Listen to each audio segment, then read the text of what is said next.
Get ready to hear the truth about America on a show that's not immune to the facts with your host, Dan Bongino. All right, welcome to the Dan Bongino Show. Producer Joe, how are you today? Hey, man, I'm doing good. Long weekend for you, man. Lots of work. Joe, yeah, listen, I got a lot of emails from folks. I always appreciate your feedback. That's why I put my email out there on the website. And a lot of you were wondering why I didn't tell you on Friday that I was going to be guest hosting for Sean Hannity on the Hannity Show on Fox. The reason is I didn't know. I only found out last minute right before the show, and I wanted to be sure I could make the flight to get up there from where I live in Florida. I didn't want to put out there that I was going to be guest hosting, and then you all tune in looking for me, and I wasn't there. So that was the reason. So my apologies. But yeah, it's been a busy weekend. Flew up, guest hosted, flew back early Saturday morning, had a busy Sunday putting together this show. Joe, listen, what's the most powerful weapon in politics? Ridicule. Ridicule, yeah. No, right? Isn't it? Isn't it? I mean, listen, ask, as Hugh Hewitt pointed out in a tweet, ask Dan Quayle, former vice president, who misspelled potato and never lived it down. The ridicule was overwhelming. Yeah. I want to get to that today in regards to the Green New Deal. I've got a lot to talk about on this. This is important stuff, so don't go anywhere. Today's show brought to you by our buddies at WaxRx. You know how much I love my sponsors. I only use products and products and services that I'll use myself or use on my family. WaxRx is not the sexiest product to talk about, but as I've told you, even I had to deal with earwax buildup now with these IFBs you have in your ear. And when I was a federal agent, you wore earpieces all the time. It's tough to hear with earwax buildup. Here's a customer review I had to share that we got about WaxRx. I used to have to go to the doctor twice a year to get rid of my stubborn, hardened earwax.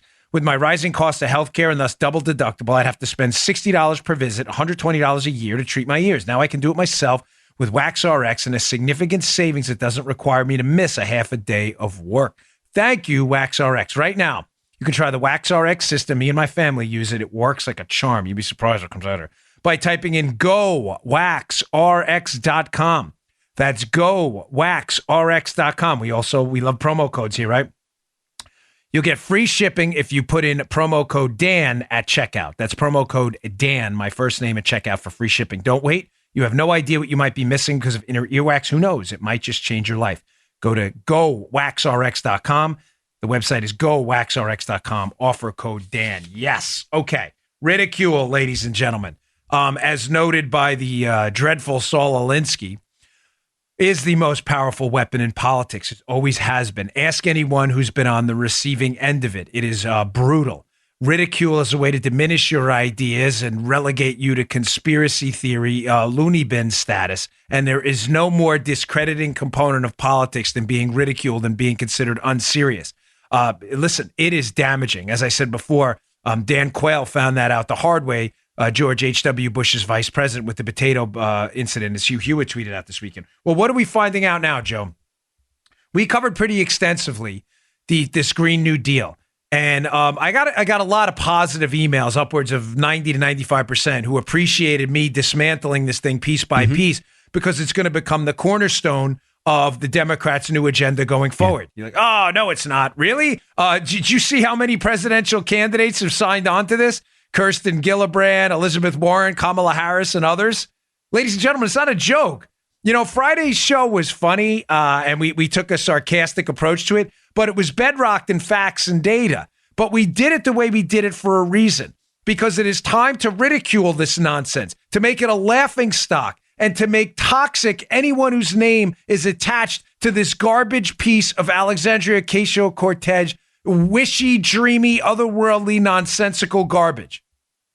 Now, in case you don't believe me that ridicule is the most powerful weapon in politics, there has been a significant amount of backtracking and lying about what's in the Green New Deal. Now, why would that be? Joe, if you were proud of your piece of legislation, like President Trump, a piece from a Washington Examiner we have up on the screen now, the mysterious case of Ocasio-Cortez scrubbed Green New Deal details, right? If you were proud of the details of your Green New Deal, why all the lying about it, right? Now, quickly here, when President Trump and the Republicans passed this tax cut package, the details of it, they were very proud of it. They still run on it now. I'll get to that later in the show, some of the details of the tax cut package. But they're very proud of what it did. They're proud of the economic growth. They talk about it all the time.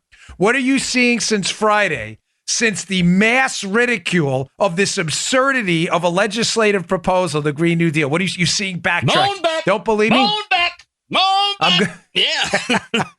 Moan back. I'm going to play this cut of Alexandria Ocasio-Cortez, one of her advisors on the new Green New Deal, a professor who, ironically, I read. This is crazy. I did an appearance. We call them hits in the industry. An appearance on Tucker Carlson's show right before I guest hosted for Hannity on Friday night, and this professor in this cut walked in right after me and sat in the exact same pod I did. So I'm like, the guy had a very unique look to him with big hair and everything. Yeah. So he appeared, and I didn't get to see his hit. But here, this is an advisor to the Green New Deal package, basically, and nothing personal against the guy, but he's basically lying about what was in it. Play that cut. Why would we ever pay people who are, quote, unwilling to work? We never would, right? And AOC has never said anything like that, right? I think you're referring to some sort of document that some doctored document that somebody other than us has been circulating. Oh, I thought that came right from her. That was in the background or from her office, is my understanding. No. She's actually tweeted it out to laugh at it. If you look at her latest tweets, it seems that apparently some Republicans have put it out there. Folks, this is a lie. Now, the professor has had I think his name is Hockett. And he was very nice to me. He literally sat in the seat I was sitting in and came in and replaced me. He said, "Oh, hey, how are you?" I said, "How are you?" Nice to see. I didn't know who he was. He has had a backtrack on that a bit, but that is not true. That is not do me a favor. Let me read to you from Alexandria Ocasio-Cortez's website. And to do you the favor to show you how far the left will go to avoid being ridiculed on paying people, quote, unwilling to work. That was in their Green New Deal FAQs. I have done you a favor, Joe. I want a hat tip. Forgive me on Twitter. Is it Jerry Dunleavy? I'm not really sure who I got it from, so forgive me. I always like to hat tip when appropriate. But they took a cached version of Alexandria Ocasio-Cortez's website, which I have included in the show notes today, for you to click on yourself. It's not a scam. It's not a scheme. It's not a fraud. It is her own congressional website, the FAQs, where this was up on her site. So the professor suggesting that we made this up and this was a right-wing talking point that they were going to pay people unwilling to work is a lie. It is an outright lie. Let me read to you from her own website, the link, which is in the show notes today. And if you subscribe to my email list, I'll email you all these articles and links. Go look at it yourself, the cached version. Here we go. I'm reading from Alexandria Cortez's own website. Any large-scale transformation of society can create the risk of some people slipping through the cracks. That's why the Green New Deal also calls for an upgrade to basic economic securities enjoyed by all people in the U.S. to ensure everybody benefits from the newly created wealth. It guarantees to everyone, Joe, and it goes through a list of talking points. The last one from her website. It guarantees to everyone economic security to all who are unable or unwilling to work. Boom. There it is. It's on my phone. There's the screenshot right there. There it is. The last bullet point. I'm sure you can't read that. I don't want Paula zooming in with the camera, but the link is in the show notes. Folks, listen, if we get something wrong on the show, we correct it. We've had to correct a couple things after 5 years of show. Sometimes you get it right. Sometimes you get it wrong. We try to avoid running with unverified stuff, which leads to some controversy for us, and that's fine. I would rather be, right 999 out of 1,000 times and catastrophically wrong, twice a week. You lose your credibility that way. It's on our website. It was there. Now, they took it down, and they're suggesting it was some conspiracy, like this professor's on there. But understand this. This has been a disaster for the Democrats, this Green New Deal. Listen to me, Joseph. Yes, sir. Make no mistake. None. This has been highly damaging to the left. And we all need to take a second and compound on this. This needs to be ridiculed. I'm sorry. Listen, I get it. I know a lot of us are people of faith, and we have a higher moral standard.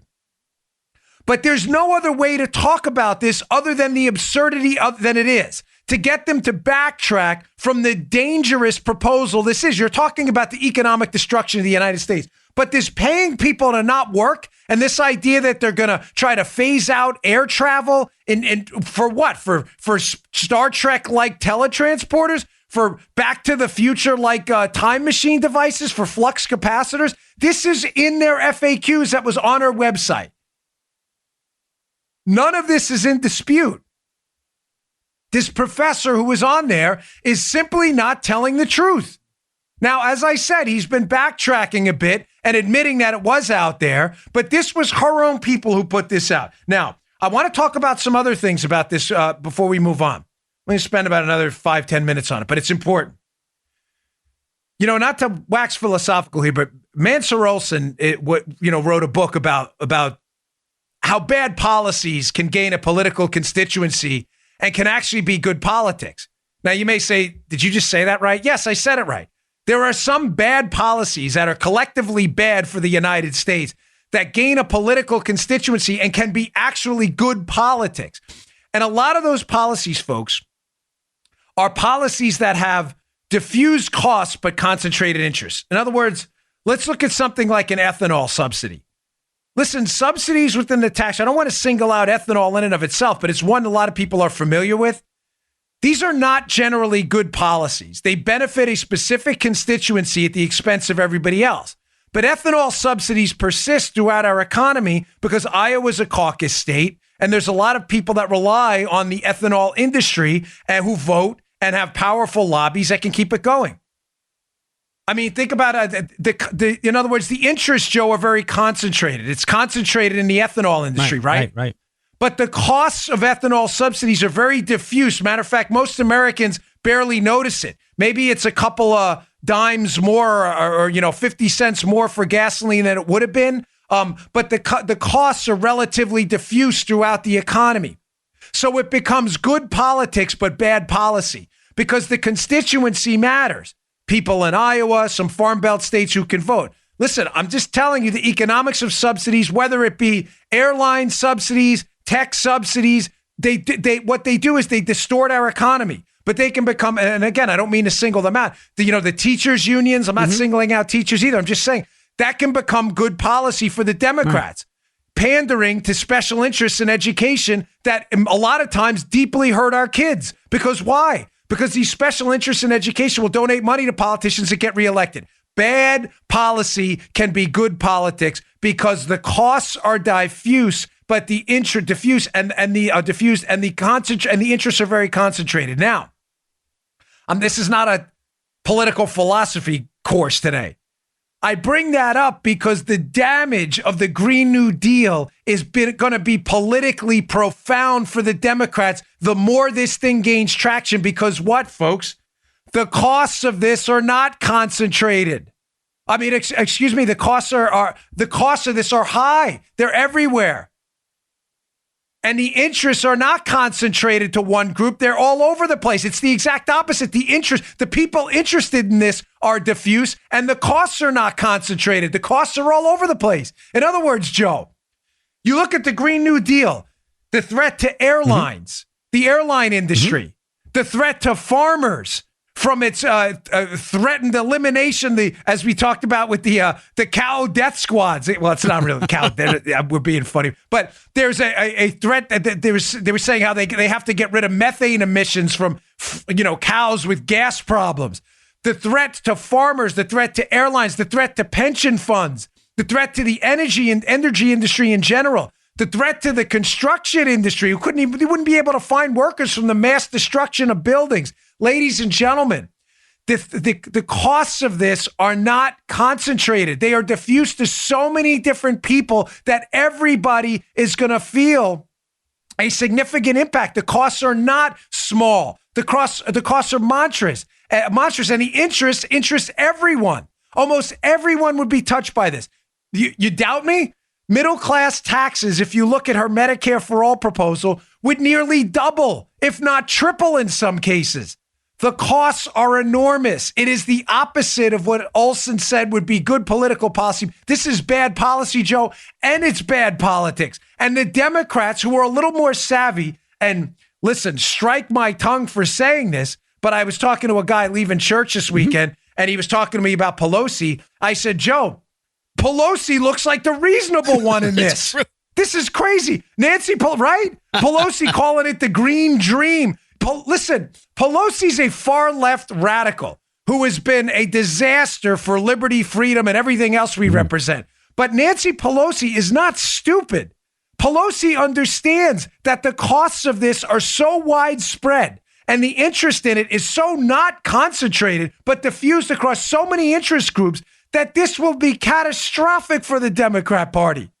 That's why she keeps trying to play it down. This will be a disaster. All right, big damage, folks. I'm telling you, big damage. All right, I want to talk about something else, too. Matt Palumbo has a great piece up at our website. This pernicious rumor that's been circulating amongst left-wing media types. Even our my wife this morning was listening to the radio, said this even creeped up on the local radio station because of basically pure, unadulterated economic ignorance. There's a rumor percolating out there being propagated by the left-wing media that, ladies and gentlemen, your taxes are somehow going up because your tax refund may be smaller this year due to the Trump tax cut. So let me lay out the gaslighting liberal effort to lie to you again, because this is so easy to debunk. It takes the mathematical competence of a 4-year-old to figure it out. The left's new narrative is going to be your tax refund is smaller because the Trump tax cuts are hurting you. Ombudsman Joe, do you understand? Does that make sense? With you so far, brother. Pretty simple, Yeah, right? Okay. You are being hurt by the Trump tax cuts because your refund is smaller. Ladies and gentlemen, if you think about this rationally, Matt Palumbo, again, has his piece up. It's in my show notes today. Please read it. It lines out the simple math here. Your taxes did not go up. Now, having said that, if you live in a high tax state, New Jersey, New York, California, because of the SALT limitation, now the limitation you have on paying state and local taxes, your tax bill may have gone up. It may have gone up simply because you live in a high tax state, but it has nothing to do with the Trump tax cuts. It has everything to do with the fact that you just can't take out the taxes you're paying locally now. Putting that aside, people want you to believe, the left-wing media, that your taxes are going up because your refund is smaller across the country. That is not true. What happened here is very simple to figure out. The tax rates went down. The tax rates went down through all the quintiles. Well, let me read them to you. They stayed relatively stable through the middle. You know what? I don't need to go through it. Just the 25% bracket stayed, but everyone else's taxes went down by percentage. So what happened? Joe, it's pretty simple. Your taxes had decreased so much as a percentage of your income that some employers simply didn't withhold enough. So at the end of the year, you may owe a little bit more money, but the amount you paid in taxes through the course of the year to the government is less. It's not hard to figure out. If you were paying $200 a check, right? And then your taxes owed were, say, $180 a check. So $20 less, as Matt Palumbo pointed out, but your employer only withheld $170. Do you understand you still owed less per check, even if you owe a little bit at the end of the year? I mean, folks, this is not complicated math. Joe, you get where I'm going with this, right? Yeah.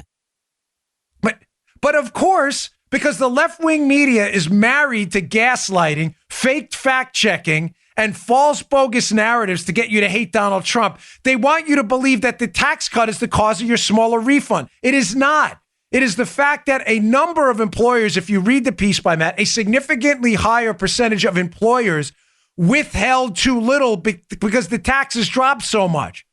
So now at the end of the year, you may owe a little bit more or get a smaller refund, but it's not because you're paying more money to the government. You paid less. You paid less money to the government when calculated over your paychecks. This is not complicated. No. But it's very frustrating because the media they're just so committed to lying to you all the time that even basic math seems to evade them. It's just disappointing. All right, I want to get to some other stories too. Hey, Joe, this one may be close to your heart. Okie dokes. So New Jersey, speaking of the devastation done by state and local taxes in high tax states like New Jersey, New York, and California. Joe, yes, I didn't tell you this before the show. New Jersey has a far left radical governor, a guy by the name of Phil Murphy. Let me ask you a question. You've been in Maryland a long time. Very few people know Maryland politics like Joe does. He worked at a radio station, dealt with a lot of politicians coming in and out. Joe, how successful of a legislative proposal for the Democrats was the rain tax in Maryland. Was it a huge success? It was awful. Right. Joe's right. I was there. Now, I'm leaving. Joe's still up there. Oh. I've been out of Maryland for quite a while now. But I remember when there was a rain tax passed by a liberal governor, Martin O'Malley, who was in his second term. The rain tax was a disaster. What was the rain tax? I'll tie this back to New Jersey in a second, but stand with me here because it's important. You're going to see this around the country in these liberal states, and you're all going to see them suffer the impact that Maryland did. So Maryland passes this rain tax, which was a tax on the impervious surfaces around your home or your business. They called it the rain tax because it was a way to measure the amount of stormwater runoff. The theory being that if you had a lot of parking lot asphalt or impervious surface, the rain would not be absorbed into the concrete, at least not like it would on dirt. Right. And what would happen? It would run off from the parking lot, carrying pollutants into the Chesapeake Bay. Are everybody tracking? Yep.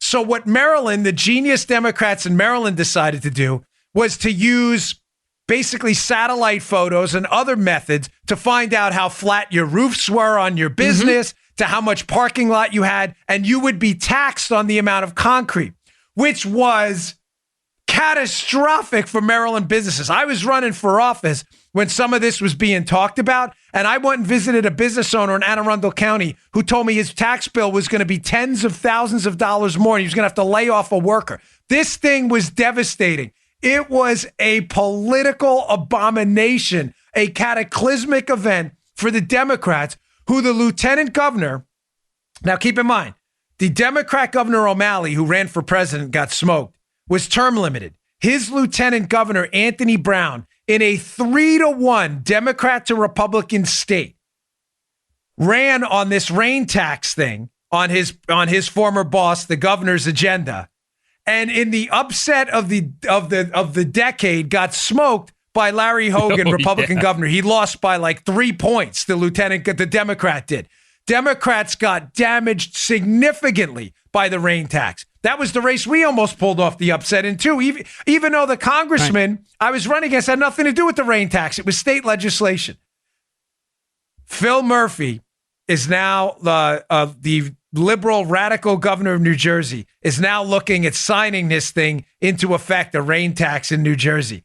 Ladies and gentlemen, I'm telling you right now, this is going to be devastating. It'll be devastating for you, your business. It is intrusive. It is a monster tax increase in a state that's already taxed at confiscatory levels. This will be a disaster for New Jersey Democrats all across the map. They are doing it to themselves, folks, whether it's infanticide, late-term abortion, the Green New farce, the rain tax, the Democrat gun confiscation. The Democrats are all in on radicalism, folks, and it is not going to change. They think the anger at Trump is so significant and severe that it'll be enough to push people to the polls, despite the fact that they know they are voting against their best interests. They are voting for the destruction of their local economies, their schools, their self-protection rights, everything. But they think the anger at Trump is enough to slip through this radical agenda. I don't think so, folks. I think they're going to have a real problem as this is exposed. So I have that article up in the show notes, too, from the New York Post about Phil Murphy and this dreaded rain tax. It's a total, complete disaster, folks. All right, today's show also brought to you by our buddies at Lending Club. Hey, for decades, credit cards have been telling us, buy now, pay later with interest. Despite your best intentions, that interest can get out of control fast. With Lending Club, you can consolidate your debt or pay off your credit cards with one fixed monthly payment. Since 2007, Lending Club has helped millions of people regain control of their finances with affordable, fixed-rate personal loans. No trips to a bank, no high-interest credit cards. Just go to lendingclub.com, tell them about yourself, how much you want to borrow, pick the terms that are right for you, and if you're approved, your loan is automatically deposited into your bank account in as little as 5 days. Lending Club is the #1 peer-to-peer lending platform with over $35 billion in loans issued. Very easy to use, too, folks. Go to lendingclub.com/Dan. That's lendingclub.com/Dan. Check your rate in minutes and borrow up to $40,000. That's lendingclub.com/Dan. Lendingclub.com/Dan.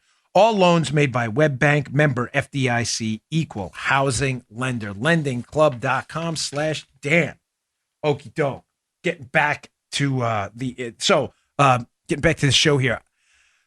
Maria Bartiromo show, I always speak very highly of her because her Sunday show, Sunday Futures, is just incredible. She's constantly breaking news and bringing on great guests. And she didn't disappoint again this weekend where she had John Solomon on. John Solomon is a Hill reporter, as you know.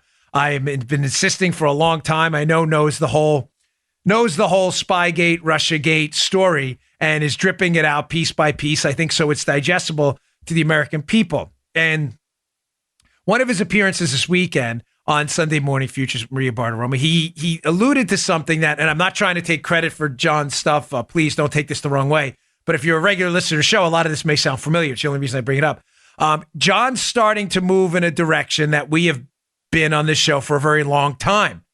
That the real Russian collusion conspiracy is the Democrats and the Clinton team and their collusion with Russia. And the whole purpose of the Mueller probe is to hide that and keep the attention on Donald Trump so the American people don't understand the depravity and the depths of the scandal the Democrats are really involved in. And Solomon has a piece in the Hill, which again is in the show notes. Please read it, which lays out 12 points of collusion. Some of them are obvious ones we've mentioned multiple times, but I'm going to mention a few of them, and the names are going to sound very familiar to some people. But first, before we get to that, I want to play this cut of John Solomon on Maria Bartiromo's show, and this should really ring a bell for some of my regular listeners here. It's very disturbing. Play that cut. Your piece also goes back to talk about the Skolkovo project. I remember this project because I was covering it as well back in the day, in the early 2000s, when Russia wanted to become the new Silicon Valley. And they were encouraging American companies to go and share information there. That's right. And you say that Hillary Clinton was involved. She was. In fact, she was the driving force in the United States. She invited Medvedev to come to the United States and visit Silicon Valley. She arranged for several executives to go over and start sharing information with the Russians. What information were they sharing? You're saying this was a national security issue. It was, absolutely. And I think what ends up happening is a few years later, both the United States military and the FBI counterintelligence division raised warnings that this Skolkovo was actually used by the Russians to bleed information of our best technology, our best military technology. So something that sounded good got Clinton Foundation donors involved. At the end of the day, it became a threat to national security, something very similar to what we heard in Uranium One. And so these are areas that the Republicans haven't fully investigated, but perhaps in 2019 they'll come to light. Oh, boy. Hip Oh, boy. Joe, do you remember what, I don't know. Everything's 6 months ago. Do you notice that? Like if I did a show on Friday, I'm like, remember that show 6 months ago? Everything's 6 months ago. I have my chronological time meter inside my brain is losing its track a little bit. But we did a show, I am guessing around maybe 6-7 months ago, where we had said, it's all about Skolkovo. Yeah. The Skolkovo project.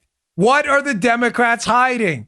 They're hiding a dangerous, collusive enterprise between Democrats, the Clintons, and a Russian Silicon Valley project that involved the theft of sensitive U.S. technology to build Russian weapons used to target the United States. Now Solomon's known this the whole time. He's dripping this out, and now he's hammering what really matters. The Russian collusion conspiracy is one that involves Democrats. He mentions two key things, Skolkovo and then Uranium One later. Folks, what is Skolkovo? Let's go back to this. This is critical. Joe and I have been hitting this for so long, it's like a broken record. I wish more this would resonate with some lawmakers up on Capitol Hill. I know the good guys know about it, Meadows and Jordan and others who've been hammering this thing, Devin Nunes, but this needs to go mainstream. What happened with Skolkovo? The Skolkovo project was a Russian technology project. They wanted to emulate what happens in tech hubs like Silicon Valley and elsewhere. So what Russia did is through an influence operation, they got prominent lawmakers to influence companies to go over to Russia, Skolkovo, and share their technology in what was going to be this new technology hub. Well, what happened, Joe? Right. Well, when they were a few months or a significant time period into this thing, Army intelligence, military intelligence, and others started to figure out that this was not, in fact, an entrepreneurial tech enterprise for capitalistic purposes by Russia.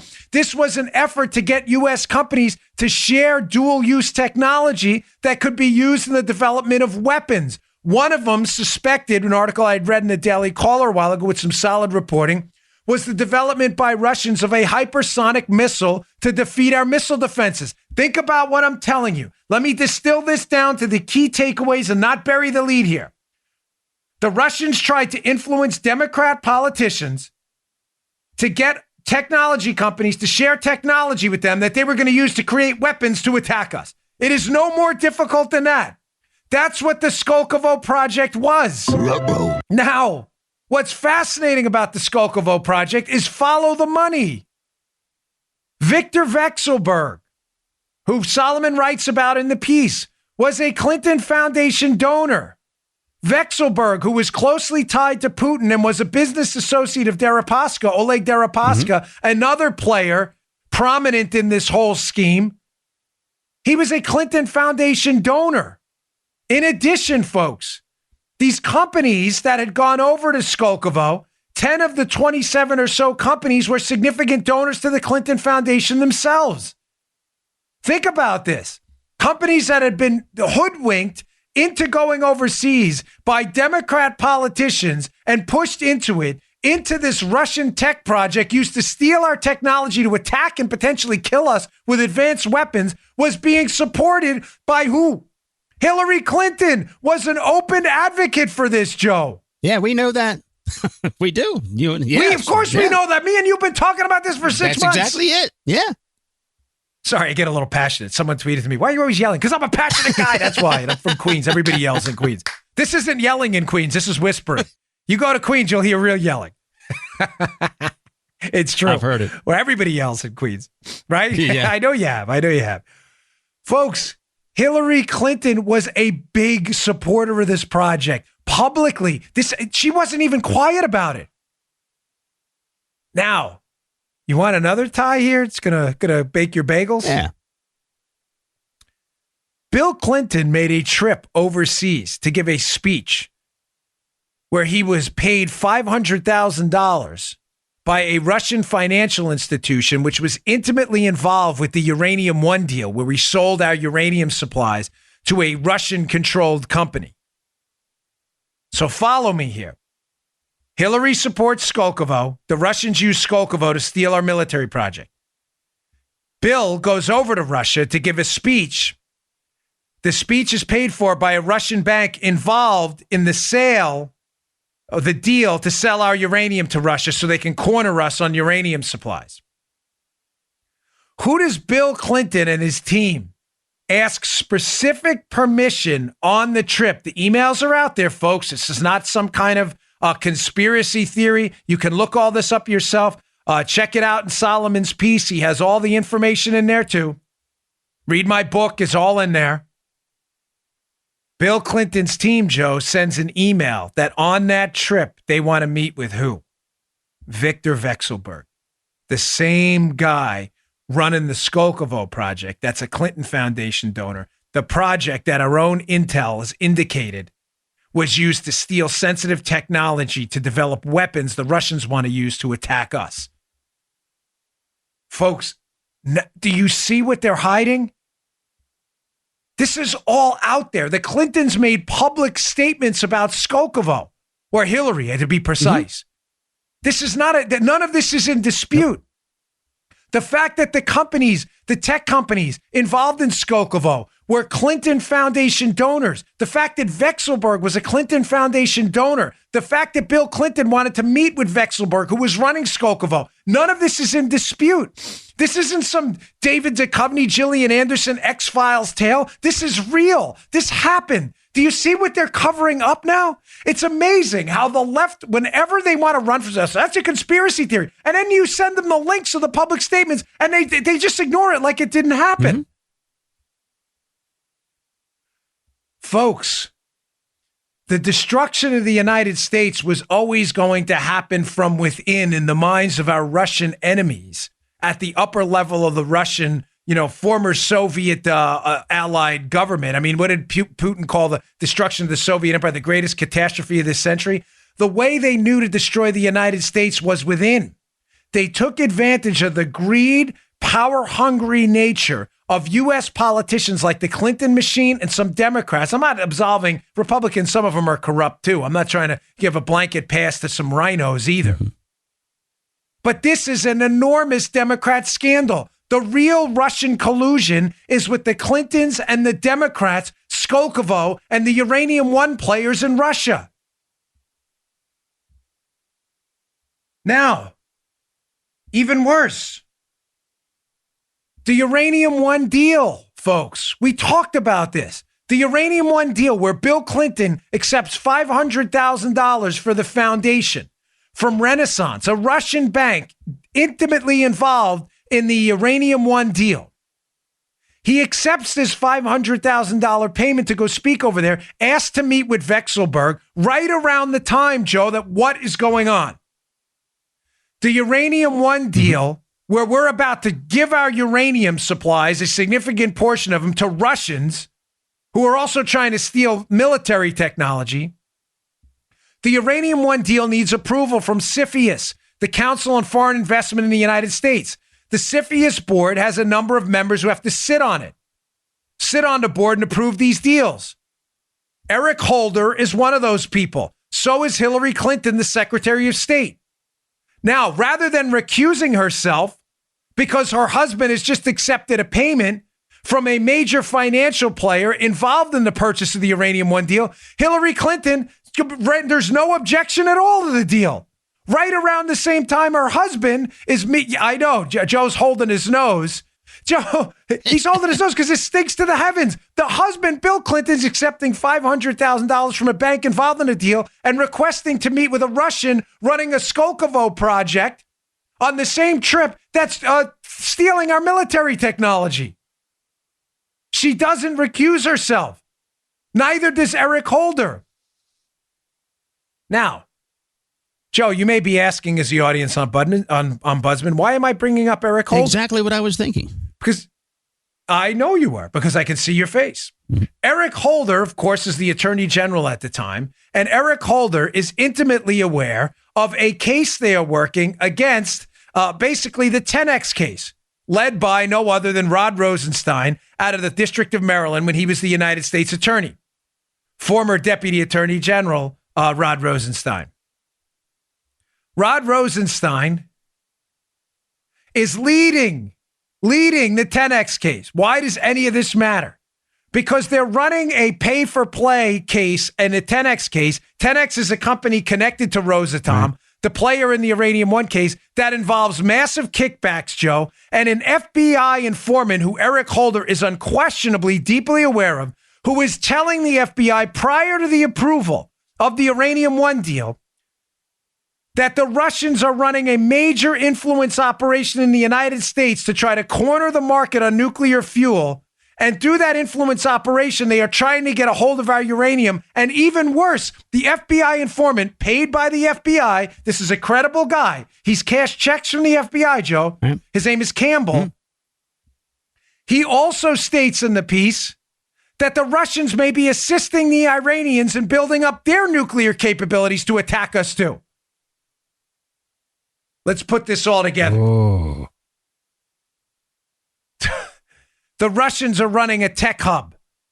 The tech hub is going to be used to steal our military secrets. They're paying the Clinton Foundation massive amounts of money through Russian financial institutions to get them to come over and meet with people in the tech hub. While Hillary Clinton is about to vote or cast a vote on a Uranium One sale involving some of the same upper-level Russian players involved in a prior FBI case. The Uranium One sale, although they know from an FBI informant, the Attorney General himself, who also sits on the board approving this deal, that the Russians may be trying to get a hand on our uranium to corner the market, and additionally may be helping the Iranians build their nuclear capacity as well. And the Clintons do absolutely nothing about it. Oh, they did something, Joe. They cashed a $500,000 check from one of the financial institutions. But do you see how the collusion scandal is real? The collusion scandal here, ladies and gentlemen, is one with the Russians and the Democrats, not the Republicans. This is what they are hiding. Mm-hmm. Don't you find it awfully convenient as well that Mueller was creeping around with Vexelberg as well? But we've heard nothing about Vexelberg's connections to the Clintons, only about Vexelberg's alleged connections to Trump, which are minimal at best. Mueller's sole purpose is to save the reputation of the Department of Justice and keep the heat on Trump no matter what and cover up all of this corruption by the Democrats and their connections to the Russians. This is why they needed to trot out the movie script, the Glenn Simpson movie script. He'd been writing about the Russians and their influence operation in the United States forever. Why not write about the Democrats' operation? Because the Democrats were paying Simpson. So he just changed the names to involve the Republicans. Unbelievable. All right, let me get to this. There's some more here. Solomon's piece is terrific. Hey, today's show also brought to you by our buddies at Robinhood. I have Robinhood. It's super easy to use. It's an investing app. I have it up on my phone. Lets you buy and sell stocks, ETFs, options, and cryptos, all commission-free. Super easy to use. While other brokerages charge up to $10 for every trade, Robinhood doesn't charge any commission fees. So you can trade stocks and keep all of your profits. Plus, there is no account minimum deposit needed to get started, folks. You don't have to be super wealthy. You can get started with just a few dollars. So you can start investing at any level. The simple, intuitive design of Robinhood makes investing easy for newcomers and experts alike. You can view easy-to-understand charts and market data and place a trade in just 4 taps on your smartphone. You can also view stock collections, such as the 100 most popular, which makes it very, very easy to use. With Robinhood, you can learn how to invest in the market as you build your portfolio. Discover new stocks, track your favorite companies, and get custom notifications for price movements so you never miss the right moment to invest. Robinhood is giving listeners of the Dan Bongino Show a free stock like Apple, Ford, or Sprint to help you build your portfolio. Sign up at bongino.robinhood.com. That's bongino.robinhood.com. Bongino.robinhood.com. Check it out today. Okay. Folks, making things worse. As if you could make things worse with this case. Sorry, got papers everywhere, folks. I'm always shuffling paper. Now that the show has gotten... seriously, Joe, you ever hear there's always papers shuffling in the bag. There's so much to get to. I don't want to forget stuff. More Russian collusion indicated in the Solomon piece in the Hill, which is very comprehensive, but it's very 30,000, 60,000 foot, so you can get the overall picture. Remember the lead. It is the Democrats that colluded with the Russians. Money exchange hands, Russians to the Clintons, information exchange hands, tech companies to the Russians. The Russians then use the tech to build weapons or propose weapons to attack us. This is very serious stuff. Another incidence of where very suspicious Russian connections start to surface. One of the companies, Joe, lobbying for Rosatom, which is the company involved in the 10X Uranium One deal, a Russian-controlled energy company, right?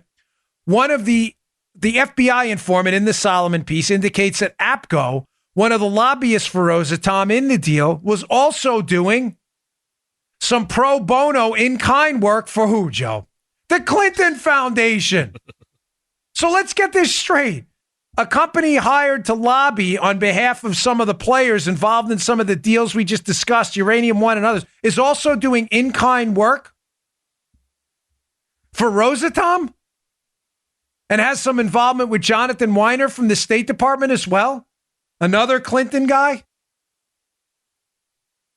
We don't find any of this confusing. And I don't mean confusing in the fact that it's hard to follow. Lobbyists working for this Russian company is also providing in-kind work for the Clinton Foundation. Now, APCO is suggesting, to be clear and to be fair to them, they put out a statement saying that this work was never a conflict. They were completely separate operations. Fine.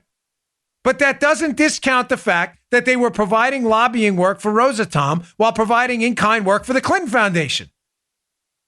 You know, if this kind of correlational evidence was brought up in the Trump case, Joe, it'd be brought up right now as evidence for impeachment, would it not? Of course it would. But of course, when it's the Democrats, it's all circumstantial. Nobody has anything to worry about. Finally, another piece he brings up, which is critical. Christopher Steele, the British former spy whose name is on the dossier, who compiled the dossier used to spy on Donald Trump in the FISA court, Christopher Steele was working with an attorney working for Deripaska. This gets a little confusing, so follow me here a little bit, because this is what's going to separate the men from the boys and the women from the girls. If you understand this particular part, this will make you a PhD level player in the Spygate case because it's these intricate web of connections. I know it would be easy. Maybe I'll start doing little pie charts and stuff and little Venn diagrams and things like that. Yeah, pie charts probably would. Man, they would be good for the financial allocations of how much money they make. But to make this make more sense as time goes on, my wife is really good at that stuff. But this is where you need to follow me. A British spy working for Fusion GPS, hired by Clinton to gin up information on Trump, produces this dossier that attacks Donald Trump and is used to spy on him. That British spy is working with a lawyer named Adam Waldman. Adam Waldman is also working with Oleg Deripaska, a Russian oligarch tycoon who was the former business partner of Vexelberg, the same guy running the Skolkovo project. They're both connected to Putin. In other words, Putin's hands are all over people tied to the Democrats, not to us. Joe, follow it from the top down, okay? Maybe it'll be easier. Putin, sworn enemy of the United States, looking to deeply impact our policy and politics and destroy us from within, is closely connected to these two oligarchs, Oleg Deripaska and Vexelberg, who used to be business partners. They had a bit of a falling out. But they're still friends with Putin, and they still know each other. Vexelberg goes on to run the Skolkovo project, which uses its influence to steal our military technology, and he's a Clinton Foundation donor. His old partner, Deripaska, hires a lawyer who is also working with the guy who produced the fake dossier to attack Donald Trump. Folks, this was a beautiful influence operation. By beautiful, I mean horrendous. Yeah. I mean elegant in its simplicity, damaging and horrific in its result. A simple, a top-down effort by Putin and his intelligence apparatus to cause electoral chaos in the United States through a Russian disinformation and influence campaign that primarily hit the Democrats. The same players involved with Christopher Steele and others go back to Putin through Deripaska, through Vexelberg, and through other Russian players. Arkady Dvorkovich, others who Solomon mentions in the piece. The Russian collusion scandal, ladies and gentlemen, is a scandal and an enterprise involving connections with the Democrats. I can't go through all 12. I just mentioned 4, and I'd like you to read the piece, but I want to mention one more, and I need to repeat this because we brought it up before, but this, I believe, will turn out eventually to be the most damaging piece of information of all. And can I mention one thing? Listen, I don't mention a lot of these third-rate conspiracy theory folks out there. A lot of people are going after me on Twitter. They're goons, and Joe knows who they are. Yeah. The reason is one of them specifically works for the Russians. I mean, you don't believe me, just read his own articles. He's working for the Russians in an effort, and I don't want to even mention his name because he's such a wacko that it's just insane, but he has a following of people who somehow believe this lunatic. But there's an effort out there, Joe, primarily being led by this guy who's being paid by the Russians to make you believe that this isn't a Democrat conspiracy. This is all about this one guy and Hermitage Capital and all this. Listen, nobody in this is a saint, including the guy he talks about all the time. And I've actually had long conversations with other people about him.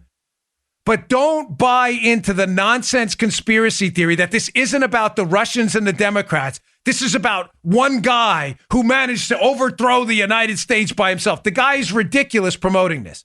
And some of you know what I'm talking about. I didn't mention the guy's name because he's that nuts. And it's funny. He has to ask people for money, although he's already admitted he's being paid by the Russians. I wonder why he has to ask people for money then. Don't be misled.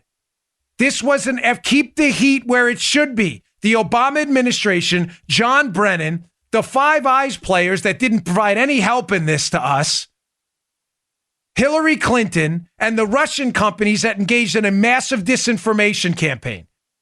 All right, sorry for the sidebar, but it was important. I've been meaning to mention that. Finally, the biggest key of all, that this was a Russian disinformation campaign in conjunction with the Democrats. The Trump Tower meeting with Don Jr., where the two Russians show up and alleged to have information on Hillary Clinton, negative information, which they don't have. Granted, idea's a bad meeting. The meeting's a bad idea. I got that backwards. Don Trump Jr. has already admitted that, has put out all the information about it, has been very open about it. This meeting up in Trump Tower with these two Russians are again connected to the Democrats. Solomon addresses this in his piece. The Russian lawyer that shows up, Natalia Veselnitskaya, is working for Fusion GPS, the company that hired Christopher Steele, who's also working with the Russian lawyer connected to Russian oligarchs. I'm telling you, the Venn diagram of connections. Putin, Russian oligarchs, Russian lawyer, Don Jr. meeting. But you may say, oh, well, that connects Don Jr. No, the Russian lawyer's working for the Clinton team. And she doesn't bring any information about Hillary. She wants to talk about the Magnitsky Act and Russian adoption. The other Russian that shows up, Rinat Akhmetshin, according to multiple reports, is connected deeply to Russian intelligence. Rinat Akhmetshin conveniently meets with a bunch of people before and after connected to Russians and the Russian government who are doing work for the Russian government. Akhmetshin also admits that he knows the Clintons and he knows the Clinton staff. So again, you have a guy with suspected ties to Russian intelligence who shows up to Trump Tower, who admits to being close to the Clinton staff and the Clintons. None of this is suspicious to any entrepreneurial media types out there. The real scandal here is the Democrats' connection to the Russians. It is not, in fact, the Republicans. All right, let me tie this all together today. So, folks, we talked about in the beginning the damage this Green New Deal is doing. This is important. Keep the ridicule going. I'm sorry, but this is the only way. This is an utter absurdity. It'll bankrupt America, our farmers, pension funds, the airline industry, the energy industry, hospitals, people on Medicare. You will all be done. Keep the ridicule going. This is a dangerous plan because it is not diffuse costs. The costs are widespread throughout the economy to everyone. And the interests are not, in fact, concentrated. The interests are, you're all going to be hurt by this. Second, we talked about the real collusion scandal. Please read the Solomon piece. It lays it out. I think John Solomon knows the whole story and is starting to tie this all together in one big, final, epic battle scene at the end, where this is all about Skolkovo and Russian influence in the United States with the Democrats. Skolkovo, Uranium One. This is important stuff. We just laid it out. Talked about the rain tax, the disaster this was in Maryland. You're going to see taxes on pavement. You are going to see this deeply impact liberal state politics. Not for the better. It was an apocalypse in Maryland, where the heavily favored Democrat candidate for governor lost in a rout to the Republican, and any savvy observer on the ground, Joe, me, and anyone else included who saw it, knew the rain tax played a role in that. Finally, one last story. Folks, we're looking at a potential government shutdown again on Friday. The Democrats are not going to give up here. Listen to me. They have forfeited any semblance of responsibility to the American citizen anymore. The Democrats are in this for one thing. I had said on the Five when I was guest hosting once, and it was, of course, they always do, misinterpreted by the imbeciles at Media Matters and elsewhere, that this was about a political win for Trump. But what I meant for that is Trump is not politicizing the shutdown of the government. What I was trying to say is the Democrats are looking to damage. This is a political thing for them. Joe, if this doesn't make sense, stop me. The Democrats are leading you to believe that this is about immigration with them. Well, we're not putting up the wall because it don't work. And this is really about sane immigration policy. Right. And we're getting in the way of the crazy Donald Trump and his crazy policies. We're trying to put a roadblock in between Trump and him damaging the United States. I did not mean Trump was playing politics. And again, it was poor. Forgive me because it was poorly. We're usually better than that. I don't like to poorly word things. But that's not what I meant, that Trump was playing politics with the shutdown. What I meant is, and I said Trump needed a political win because the Democrats have made this all about politics now. This is not about immigration, folks. This is about simply shutting down the government to damage President Trump. That's all this is about. They don't care about the impact on lines at TSA, on government tax refund checks. The Democrats don't care at all. This is all about political damage to the president, which he must win at this point. He must win this immigration fight because it matters. Now, proving to you again that the Democrats don't give a hoot about immigration, IRS tax refund checks, or anything of the sort, They were finally making some headway on some kind of funding package to keep the government open after Friday, Joe. And what happens? Saturday night, well, right before I get on Judge Jeanine's show on Fox, I find out and get wind of the fact that the Democrats have thrown another monkey wrench into the machinery and are now demanding, in exchange for any wall funding, that they decrease the number of detainment beds available for people who cross into the country illegally. Why would the Democrats do that?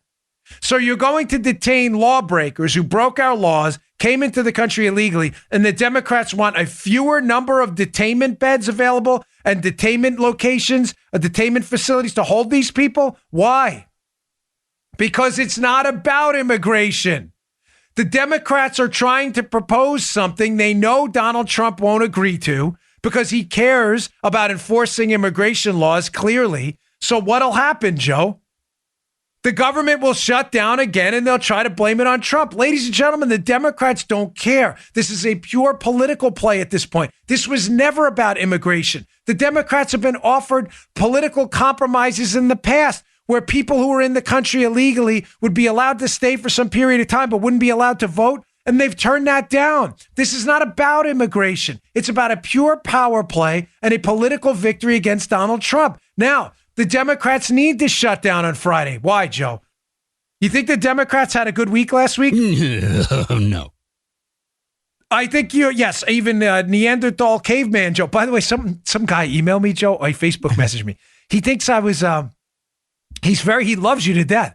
He was really mad at me. Why? He Facebook messaged me, stop insulting Joe. It's offensive to the audience. I tune out when you do it. To the gentleman, I appreciate your feedback. Joe and I are very good friends.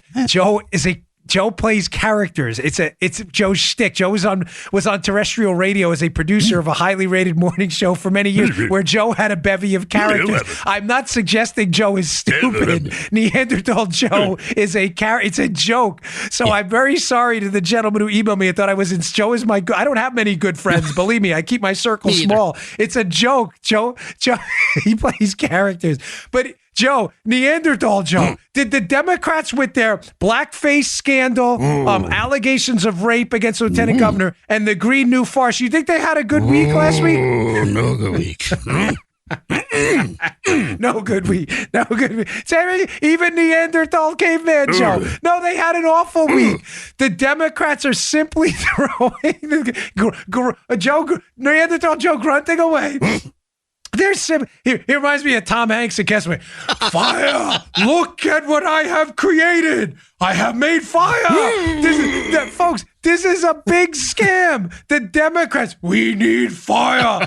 They understand it was a disastrous week. The party of identity politics, right? And supposedly we're in it for the little guy, is now knee deep in scandals of alleged rape, very serious charges. Photos of one of their governors either in blackface or a Ku Klux Klan outfit. Their attorney general in a Virginia state who's also admitted to blackface and its sordid history.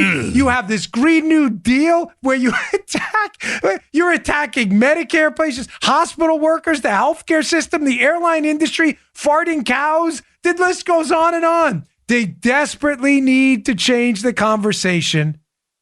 And they need a government shutdown. American citizens, be darned. They don't care. They need this shutdown. I'm telling you, they are not going to agree to anything reasonable. And if they do, it will be a miraculous play by Donald Trump, because he is arguing against Nancy Pelosi and the Democrats who are going to shut down this government, I think, no matter what. It's really pathetic. All right, folks, thanks again for tuning in. I really appreciate everything. Again, sorry about that, not being able to notify you on Friday about Hannity, but it was very last minute. Sometimes things change quickly on the fly here. I really appreciate it. Please subscribe to the show on iTunes. It is free if you have iOS or an iPhone. If you have an Android or other device, you can follow the show on iHeartRadio. That is free too. You can follow us on SoundCloud as well. It is the subscribes and the follows that drive us up the charts, help us move up the charts. We really appreciate it. Thanks for tuning in, folks. I'll see you all tomorrow. You just heard The Dan Bongino Show. You can also get Dan's podcasts on iTunes or SoundCloud. And follow Dan on Twitter 24/7 @DBongino.